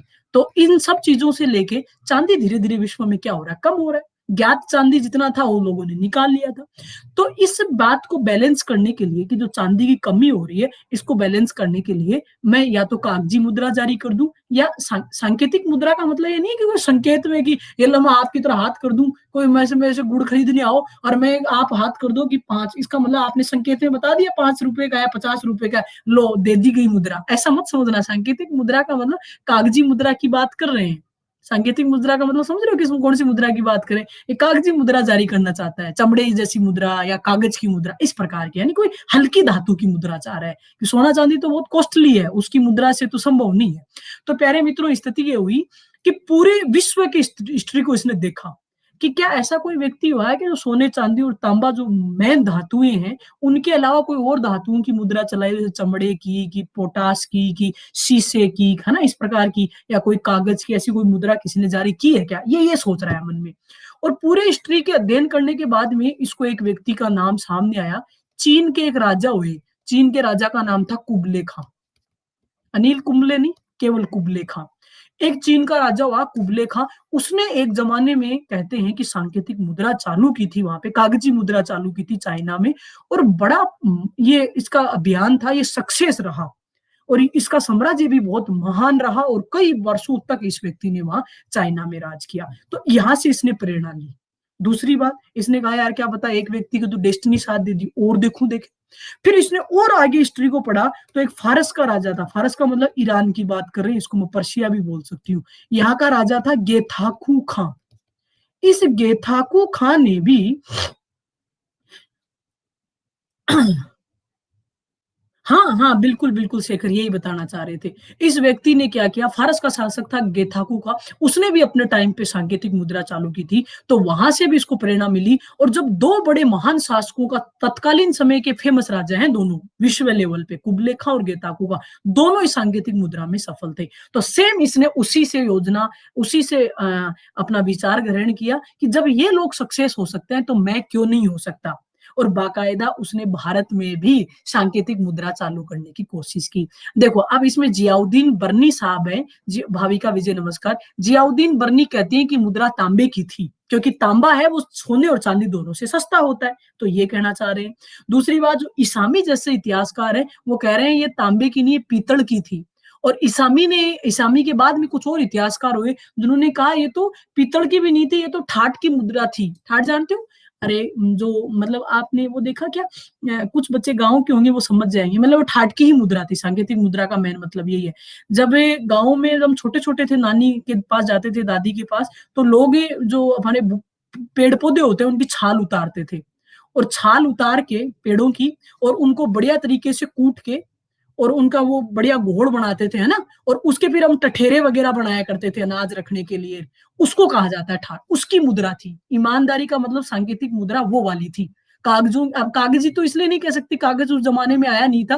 केवल आप सिंपल ये समझ लीजिए कि पेड़ों की, जो सूखे पेड़ हो चुके थे उनकी छाल उतार के, और उनको बढ़िया तरीके से कूट के, और उनका बढ़िया तरीके से वो मसाला तैयार करके, और बाद में उसकी मुद्रा बनाई जाती थी। तो सोचिए उस जमाने में सोचना ही कितनी बड़ी बात होगा। हाँ, वो वाली उसी की बात कर रही हूँ मैं। बड़े मजबूत सरफेस हम बनाते थे, उसको कहा जाता है सांकेतिक, उसकी मुद्रा थी ये। तो एक एक सौ टाइम पे कितनी विशेष बात है, लेकिन गड़बड़ क्या होगी, योजना में कहीं कोई कमी नहीं है। ज्योति राठौड़ साहब नमस्कार, इस योजना की एक ही कमी थी। अब देखो समझ गए होंगे आप, कोई कह रहा है ये मुद्रा तांबे की है, कोई कह रहा है ये पीतल की मुद्रा है, कोई हाँ, कोई कह रहा है ये ढोकड़ा की मुद्रा है ना। ढोकड़ा, मैं तो ये नाम जानते नहीं, हमारे तो उधर ठाट, तो उसको ठाट बोल देते हैं ना, ऐसे शब्द आते हैं। हर जगह की अपनी लोकेलिटी के हिसाब से अलग अलग शब्द हमको देखते हैं ना। कई लोग आपके छाट बोल देंगे, इस टाइप के इनके नाम आते हैं। प्यारे साथियों, दिक्कत क्या आ गई, अब पेड़ों की छाल ही उतार की मुद्रा बनानी है, तो राजा क्या आप भी बना लोगे अपने घरों में? क्या दिक्कत आ रही है, बोलो बना लोगे कि नहीं? बना लोगे ना, पेड़ों की छाल उतार के ही तो बनानी है, तो आप भी बना लोगे। तो स्थिति क्या हुई, अव्यवस्था तब फैल गई कि सामान्य जनता थी ना, सामान्य जनता ने खूब सारे घर पे ही मुद्राएं बना ली, काट गिरे जितने पेड़ पौधे थे सबको। और सबने क्या किया, अपने अपने घरों में कीकर कीर, बबुल कीर, जाटी कीर जो मिल गया, और मुद्राएं मुद्राएं आ गई। मार्केट में इतनी मुद्राएं आ गई कि जेब भरी पड़ी है, लेकिन एक बिस्लरी की बोतल नहीं मिल रही पानी की। पैसा तो है लेकिन सम्मान नहीं है। अव्यवस्था फैल गई, क्या करे। अब एक तो इससे बड़ी समस्या आ गई कि अब ये पता करना मुश्किल हो गया कि असली मुद्रा कौन सी है, और लोगों ने बनाई वो नकली मुद्रा कौन सी है। बड़ी समस्या आ गई। अब इस व्यक्ति ने क्या किया, भंवर जी नमस्कार, अब बेचारे के सामने इतनी समस्या आ गई, तो इसने नोटबंदी जब हमारे आई थी तो कहा था ना सरकार ने कि इस तारीख तक आप सुप्रीम कोर्ट में, सॉरी सुप्रीम कोर्ट का नाम आ रहा, आरबीआई में जाके, या जो आपके नियर बाई बैंक की ब्रांच है वहां जाके अपनी मुद्रा को आप चेंज करवा सकते हो, दिया था ना। तो इसने भी बेचारे ने एक समय पे 1329-30 में एक आदेश निकाला, फरमान जारी किया, सुमित खंगार जी नमस्कार, और ये कहा कि अब पता नहीं चल रहा कि कौन सी नकली है कौन सी असली है, इस मुद्रा को मुझे बंद करके पहले वाली मुद्रा को संचालित करना पड़ेगा। तो लोग धरने पे बैठ गए, आमरण अनशन पे, कि साहब हमारे पास तो आप ही ने तो कह के ये मुद्रा दे दी, अब हमारी वाली तो असली है, अब हम तो बर्बाद हो जाएंगे। तो बेचारे ने एक डिसीजन निकाला कि जिसके पास भी वो ठाट की मुद्रा है वो सब केंद्रीय राजकोष से आके चेंज करवा लीजिए। समझ गए मेरी बात को, क्या कह रही हूँ, कि पूरी अपने पास जो ठाट की मुद्रा है, सांकेतिक मुद्रा है, उसको जमा करा दो, और उसके बदले में चांदी के सिक्के ले जाओ। और इस घटना के बाद में क्या हुआ, लोगों ने रातों रात और बनाए सिक्के। लो भाई साहब सिक्के बनाएंगे, या तो टकसाल जारी कर दी लोगों ने कि भाई टाइम दिया 10 दिन, एक दिन में तो हो नहीं सकता, 10 दिन में तो आपको पता पूरा घर लगे तो कितने सिक्के बना लिए ना। तो इतनी बुरी स्थिति आ गई सांकेतिक मुद्रा के प्रचलन से। सोचा तो इसने बहुत है, ये तो दिल का साफ सुथरा व्यक्ति है, बहुत विश्वास करके बहुत अच्छे सोच के साथ उस व्यक्ति ने ये कोशिश की, लेकिन उसको थोड़ी पता था कि कितना ही नोटबंदी कर लो यहाँ क्या होगा, भारत का धन तो स्विस के बैंकों में बंद पड़ा है, काला धन तो अब उसको थोड़ी पता था कि पूरे असली वाले जो गड़बड़ है वो तो औरतों की पेटियों में है ना, यहाँ क्या मतलब है। तो इस प्रकार से हमने देखा कि सांकेतिक मुद्रा वाली योजना भी बेचारे की क्या हो गई, असफल हो गई, बदनामी की बदनामी हुई, लोगों ने बाकायदा चोमू घोषित कर दिया कि यार कैसा चोमू शासक है, योजनाएं बनाता है और फिर खुद ही रोता फिरता है। तो इस प्रकार से पाया कि आदमी बहुत एडवांस था, लेकिन किस्मत फूटी और जनता के साथ नहीं चल पा रहा था। देखिए ये अगली योजना आ गई। बहुत दया आ रही है ना इसमें। परवेज कर रहे हैं, मेरे को बहुत दया आती। मुझे इतिहास में सबसे प्रेमी, मतलब सबसे ज्यादा मैं मोहब्बत इसी व्यक्ति से करती हूँ ना। राजधानी परिवर्तन, सांकेतिक मुद्रा, दोनों क्या हो गई जी, दोनों कैसी योजनाएं हैं जी, इसकी असफल योजनाएं हैं। लेकिन कहते हैं कि जैसे वो कहते हैं ना, खूब लड़ी मर्दानी वो झांसी वाली रानी थी, तो वैसे खूब लड़ा शहंशाह ये भी प्यारे साथियों दिल्ली का सुल्तान था। ये भी कोशिश कर रहा है कि क्या हो गया तो 3 बार में असफल हो गया, चौथी बार सफल हो जाऊंगा। लीलाधर ढाका जी नमस्कार। और चौथी बार लास्ट कोशिश करता है कि प्लीज भगवान जी, हे अल्लाह, इस बार मुझ पे रहम करना और मेरी योजना को सफल कर देना। और अगली योजना बनाई प्यारे साथियों, खुरासन अभियान। देखिएगा मित्रों, इस व्यक्ति की सोच देखना, आप ताज्जुब कर जाओगे। हालांकि ये योजना कैसी योजना थी, प्रस्तावित योजना रही, प्रस्तावित योजना रही। खुरासन जगह पड़ती है ईरान के पास, ठीक है। यहाँ खुरासन का राजा हुआ करता था उस टाइम अबू सैयद। खुरासन के ये शाह का नाम था अबू सैयद। स्थिति क्या है, इस व्यक्ति ने एक इतिहास में पढ़ा लिखा तो था ही बहुत, तो इसने देखा कि यार हमेशा हिंदुस्तान में विदेशी आक्रमणकर्ता आए हैं, या तो भारत को लूट लाट के ले गए, या एक टाइम पे भारत में बस गए। जैसे मोहम्मद बिन कासिम का इसके पास उदाहरण था, भारत आया लूट के चला गया।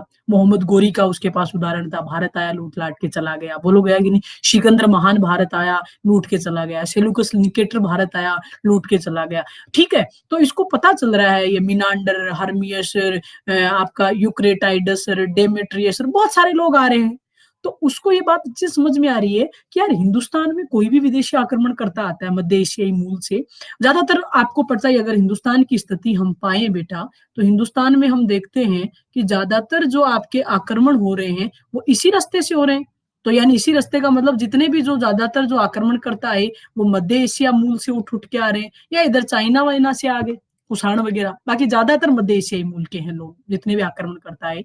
तो इस व्यक्ति के मन में एक चीज है कि जब वो लोग हमारे यहाँ आके हमको लूट के जा सकते हैं, तो किसी दिन हम चल ले तो उनको लूट लाते हैं। भाई विदेशी आक्रमणकर्ता हिंदुस्तान आते तो हिंदुस्तान को लूट के, धन संसाधन लूट के भाग जाया करते थे। तो ये मन में सोच रहा है कि योजना बनाना चाह रहा है कि मैं भी कुछ ऐसी योजना बनाता हूं कि आज तक हमको लूट के लेके गए हैं वो लोग, वो हिंदुस्तान से अब प्रेम हो गया, अब ये अपने आप को लुटेरा नहीं समझ रहा।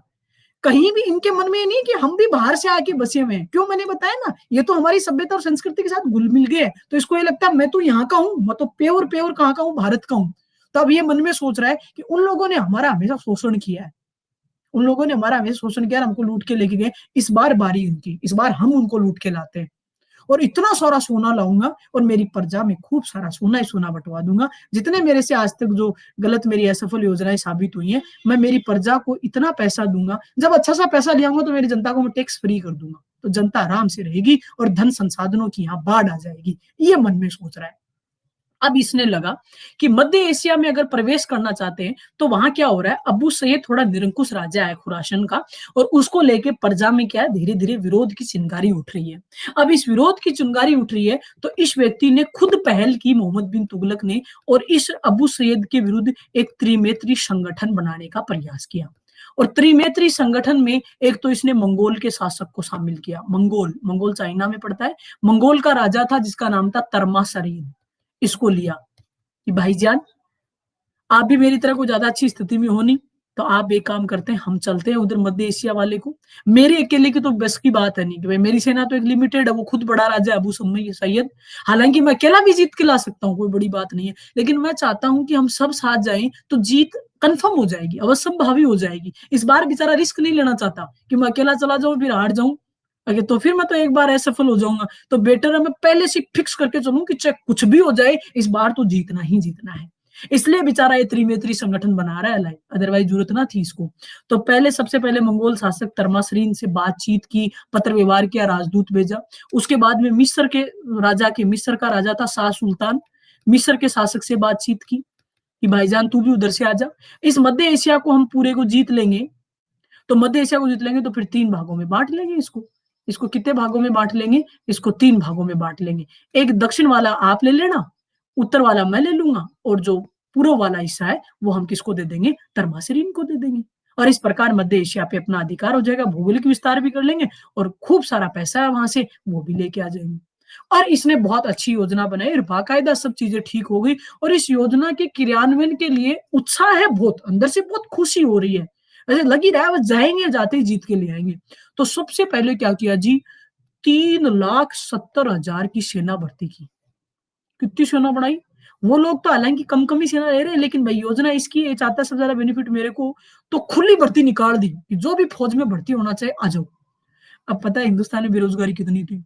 80 साल का डोकरा भी, डोकरी भी, जिसके दांत नहीं है, मेरी 109 साल की दादी भी, सब फौज में क्या हो गए? भर्ती होने के लिए आ गए।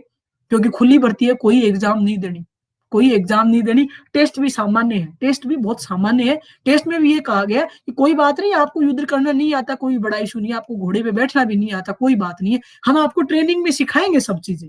तो सिखाएंगे तो सब लोग दावेदारी करेंगे कि नहीं करेंगे? तो 3,70,000 की सेना उसने इकट्ठी कर ली, और बाकायदा पूरी सेना को 1 साल का अग्रिम पेमेंट दे दिया, अग्रिम वेतन। ओहो, प्रजा में भाई ऐसे जय जयकारे हो गई कि भाई धरती पे दूसरे पैगंबर ही आ गए एक तरह से। इतना बढ़िया राजा, 3,70,000 को नौकरी दी, और सबको 1-1 साल की खाओ। और क्या कह के दिया पेंशन कि आप खाओगे तब भी तो अच्छा प्रदर्शन करोगे, ले जाओ एक पैसा 1-1 साल का। सबको तनख्वाह बांट दी, और बढ़िया काजू किशमिश बादाम खाओ, गाय का घी खाओ, दूध पियो, है ना, और मस्त एकदम प्रियंका मैम की तरह एकदम मस्तुंडे बन जाओ। और बाद में ट्रेनिंग करने आओ, बाद में ट्रेनिंग में आपको बढ़िया युद्ध करना सिखाते हैं और जीत के लाएंगे। आप तो अपने दिन अच्छा ही क्या हो गया, तो 1 साल दे दिया तो दे दिया, घने सारे पैसे आएंगे और दूंगा आपको, ये लीजिए। तो प्रजा में बड़ी खुशी की बात है। महेंद्र राठौड़ जी नमस्कार। उधर स्थितियां देखिए, उधर किस्मत तो इसकी खराब थी प्यारे साथियों। उधर क्या हुआ, जो मिस्र का राजा था शाह सुल्तान, उसकी क्या हो गई जी? मृत्यु हो गई। मृत्यु हो गई, अगले राजा ने कह दिया, जो उसके बाद में उसका उत्तराधिकारी हुआ, कि मुझे फालतू में दुश्मनी नहीं लेनी, मैं तो आपके चक्कर में नहीं आऊंगा, मना कर दिया उसने। त्रिमेत्री संगठन टूटा, दिल के अरमान आंसुओं में बहने की कगार पे, फिर भी हिम्मत नहीं आ रहा। कोई बात नहीं, क्या हो गया, मंगोल नेता तो है तर्मासरीन। उधर मंगोल नेता तर्मासरीन के विरुद्ध क्या हो गया कि कोई विषय, कोई बात हो गई, और वहां जनता ने विद्रोह कर दिया, और तर्मासरीन को अपदस्थ करके वहां की प्रजा ने दूसरा राजा बना लिया मंगोल में। तो मंगोल में तख्ता पलट हो गया। अब क्या करें?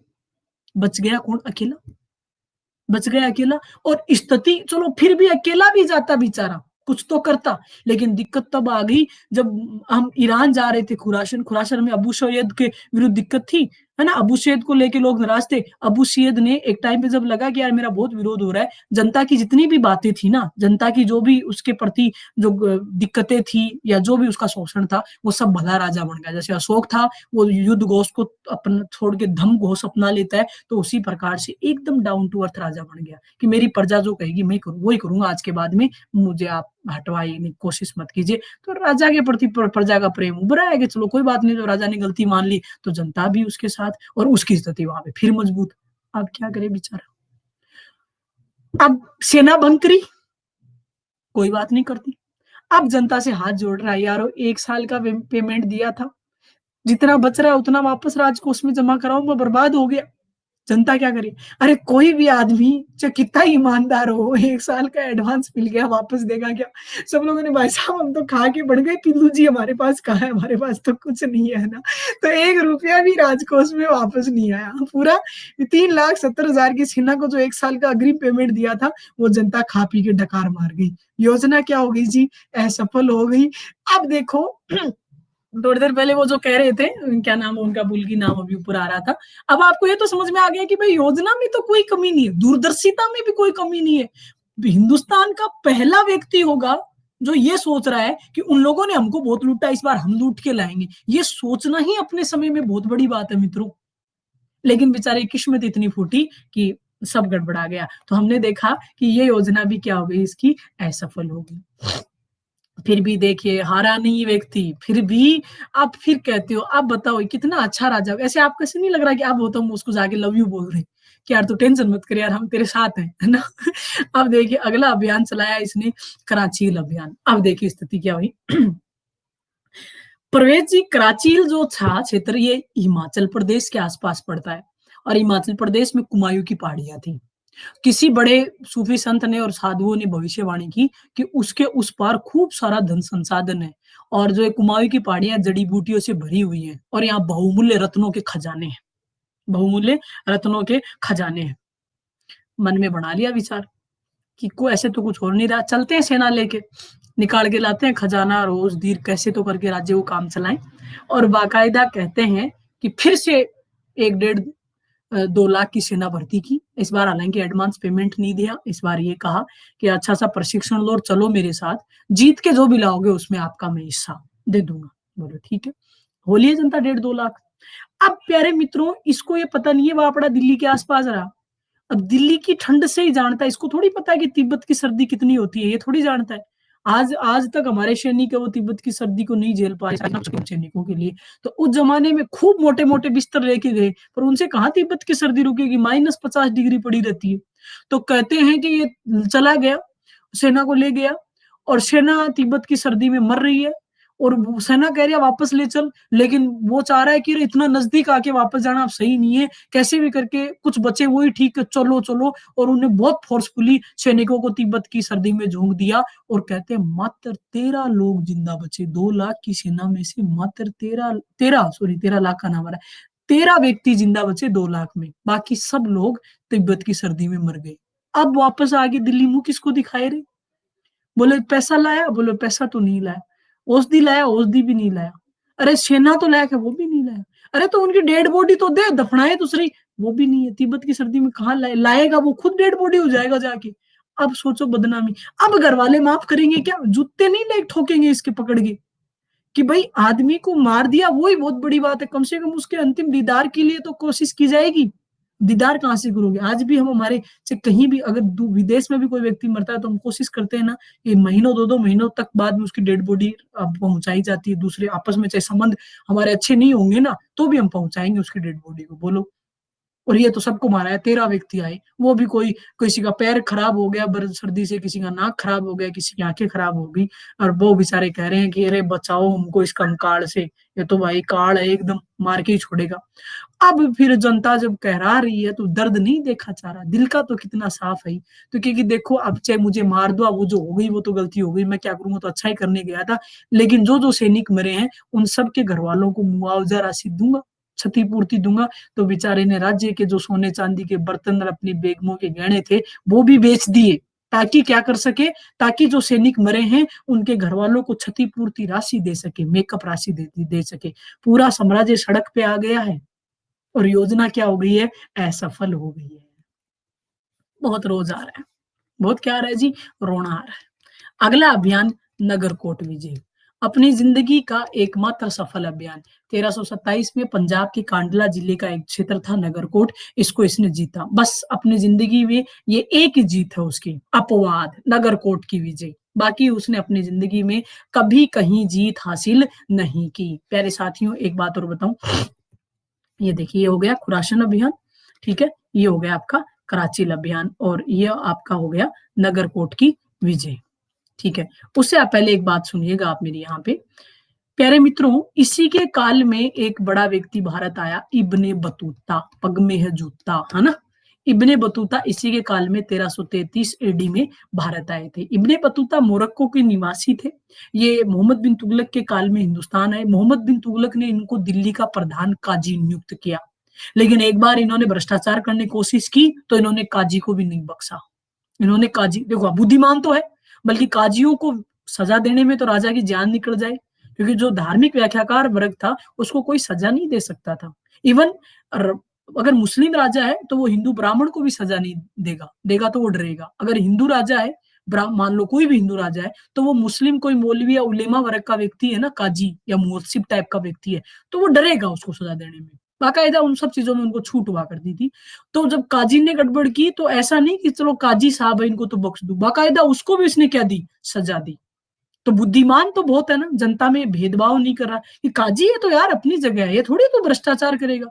तू ही जब भ्रष्टाचार करेगा तो फिर तुमको देख के आने वाली पीढ़ियां क्या सीखेंगी इब्ने बतूता।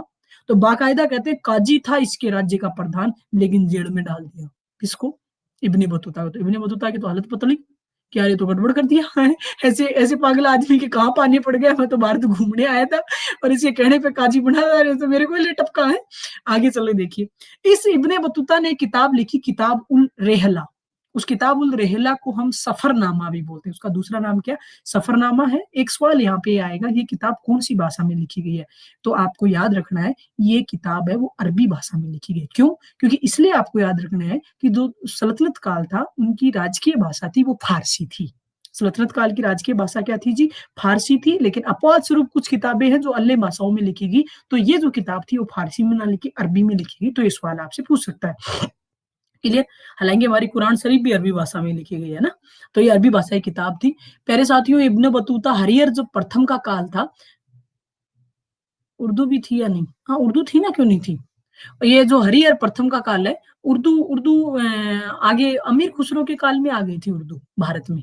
अलाउद्दीन खिलजी के, मतलब अलाउद्दीन खिलजी के काल में अमीर खुसरो उर्दू के खूब बड़े विद्वान थे।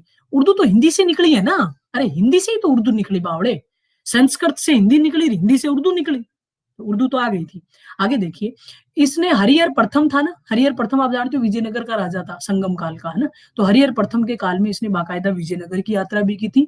एक टाइम पे फिर मोहम्मद बिन तुगलक ने 1342 के आसपास की बात है, उस इब्ने बतूता को अपना राजदूत बनाया और चीन के राजा जिसका नाम था तोगन तिमूर, उस तोगन तिमूर के राज दरबार में भेजा अपना राजदूत बना के। अब उसकी तो हालत खराब हो रही थी। अब ये तो विश्वास करके भेजा उसको कि जा तू काजी मेरी तरफ से कहाँ चला जाए, तू उस तिगुन तिमूर के दरबार में जाके यार कुछ अच्छी बातें बता। लेकिन ये बेचारा सोच रहा था कि इस पागल बादशाह से मेरे को मुक्ति मिले तो मैं मोरक्को लौटू, नहीं मार के छोड़ेगा ये तो खुद किसी साथ, मेरा भी एक दिन कराची में बयान कर देगा। तो कहते हैं कि 1342 में इब्ने बतूता गए चाइना, लेकिन चाइना से वापस नहीं आए हिंदुस्तान, वहीं थूक मुट्ठी में और सीधी पट्टी मारी कहा कि उसने मोरक्को की, हिंदुस्तान वापस आया ही नहीं। तो देखिए काजी भी भाग गया ना, तो ये योजना भी बेचारे की क्या हो गई, एक तरह से तिगुन तैमूर के साथ मैत्री संबंध कायम करना चाहता है और उस योजना में भी क्या हो गया, लाई असफल हो गया। अब इसको आप डेस्टिनी तो बोलोगे, आप बताओ क्या कहोगे? आदमी तो कितना बढ़िया है ही ना। प्यारे साथियों आगे देखिए, परेशान हो गया, इस बार डिसीजन लिया, इस बार जो होगा देखा जाएगा, इस बार मैं किसी सेनापति पे, किसी काजी पे, मौलवी पे विश्वास नहीं करूंगा, अब जो करूंगा मैं खुद करूंगा, मैं खुद जाऊंगा। अब उस समय इसके समकालीन गुजरात का शासक था तांगी, और तांगी ज्यादा गड़बड़ कर रहा था, राजस्व देने में हेकड़ी दिखाता था। सामंत था हालांकि इनका सल्तनत काल का, लेकिन कई कई बार ऐसे विद्रोह करने की कोशिश करता था। तो इसने कहा कि मैं खुद आऊंगा, मैं खुद ही जाता हूँ तांगी को देखने, और ये खुद निकला गुजरात के शासक तांगी को समझने के लिए और जो सिंध था उस सिंध को जीतने के लिए, कि मैं जाता हूँ और तांगी को भी देख के आता हूँ और सिंध को भी जीत के लाता हूँ। और कहते हैं कि लास्ट बार ऐसा हुआ कि बेचारा खुद गया था और किस्मत देखिए रास्ते में सिंध में बहुत भयंकर बीमार पड़ गया, और 1351 में जो भट्टा जगह थी सिंध की, वहीं पे इस व्यक्ति की उस बीमारी से मृत्यु हो गई। ना तो सिंध जी जा पाया, ना तांगी को कंट्रोल कर पाया, और ना ही जिंदा वापस दिल्ली सल्तनत लौट पाया। ऐसा था आपका कौन? मोहम्मद बिन तुगलक। प्यारे साथियों, इसी के काल में दक्षिण भारत में 3 बड़े राज्य पैदा हुए थे, विजयनगर राज्य, बहमनी राज्य और मदुरै की सल्तनत। तीनों इसी के काल में उदय होते हैं। 1325 में, 36 में, है ना? ये तीनों जो हैं वो इसी के काल में बनी। ये देखिए मित्रों, ये इसने राजधानी वाली बात तो मैंने आपको बता दी, ये भी बता दिया। हेनरी एल्फिंस्टन और एलियट ने दिल्ली सल्तनत का सबसे बुद्धिमान बेवकूफ कहा। इतिहासकार एल्फिंस्टन के अनुसार सुल्तान में पागलपन का अंश मौजूद था। गुजरात के शासक तांबी को जीतने जा रहा था, रास्ते में बीमार हुआ, भट्टा सिंध में इसकी मृत्यु हो गई। इसी काल में दक्षिण भारत में 3 स्वतंत्र राज्य, विजयनगर, बहमनी, मथुरा, ये होड़ी में भाग लेता था। सोने के और तमचाम इसके चमड़े के सिक्के चलाए, मैंने पीछे बता दिया। जहां पना नगर बसाया, आदिलाबाद का किला बनाया। ये रहा आपका इब्ने बतूता। कौन सा बतूता जी? Ibn Battuta. इसके बारे में पूरी जानकारी मैंने इसमें आपको प्रोवाइड करवा दी है। दीवाने को ही क्या था जी? ये एक कृषि विभाग था। दोआब में करवर्दी आपको ध्यान में की थी, राजधानी इसने परिवर्तन की थी, सांकेतिक मुद्रा इसने चलाई थी, खुरासान अभियान इसने चलाया था, कराची अभियान। ये सब क्या है जी? इसके असफल अभियान है। ये सब असफल, ये सब हेडिंग है, हम सब लोगों ने देखा है। इसके अलावा इब्ने बतूता आपको पता ही, इसके काल में दिल्ली आने वाला मोरक्को निवासी था, जिसने किताबुल रहला किताब लिखी। जहां पना एक नगर का नाम है जो मोहम्मद बिन तुगलक ने बसाया। आदिलाबाद का किला इसी व्यक्ति के द्वारा बनाया और ये पहला दिल्ली सल्तनत का शासक था जिसने अकाल संहिता का निर्माण करवाया। क्लियर? और थैंक यू सो मच। इसी के साथ ये क्लास आज पूरी होती है। उम्मीद करती हूँ लास्ट तक हार नहीं मानी, ये तो बात है। मैंने भी मेरी तरफ से बहुत बेहतरीन ढंग से आपको समझाने की कोशिश की, ताकि आप लोग मोहम्मद बिन तुगलक के संबंध में एक नवीन इतिहास दृष्टि क्रिएट करके आगे जब भी आपको अपने आने वाली पीढ़ियों को पढ़ाने की जरूरत पड़े तो बहुत ही नीट एंड क्लीन तरीके से और पूर्वाग्रहों से बहुत ऊपर उठते हुए इसको पढ़ा सको। और उम्मीद करती हूँ आपको समझ में आया होगा। अगर कोई भी इसके संबंधित सवाल हो, आप आज रात की 9:55 की क्लास पे मुझसे पूछ सकते हो। अगर क्लास अच्छी लगी हो तो लाइक कर देना। आपके पास पढ़ने के अकॉर्डिंग टोपियां आती हैं, वो टोपियां हमारी होती हैं, वो डेडिकेट कर दिया करो। प्लस कोर्स लेना चाहो तो अनअकैडमी को सब्सक्रिप्शन कर लीजिए। सब्सक्रिप्शन में डॉक्टर प्रियंका रेफरल कोड का प्रयोग कर लीजिए और आराम से मेरे साथ सभी क्लासों से जुड़िए।